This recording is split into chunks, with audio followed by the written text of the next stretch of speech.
మేడ్చల్ నియోజకవర్గంలో 61 గ్రామాలు పోయి అన్ని మున్సిపాలిటీలు అయ్యాయన్నారు మాజీ మంత్రి మల్లారెడ్డి. నియోజకవర్గంలో మొత్తం 3 కార్పొరేషన్లు 7 మున్సిపాలిటీలు ఉన్నాయన్నారు. మళ్లీ మరొక 3 మున్సిపాలిటీలు తెచ్చారన్నారు.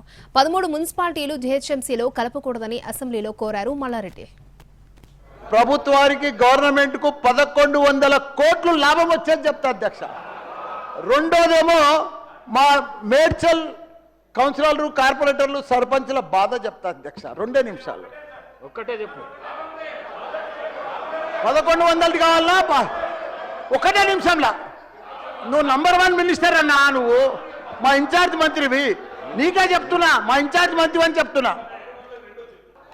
ఒకటి మా అన్ని మాకు దిష్టి తగిలిందా ఏం తగిలిందో మా మేడ్చల్ నియోజకవర్గానికి 61 గ్రామాలు పోయి అన్ని మున్సిపాలిటీలు అయినాయి.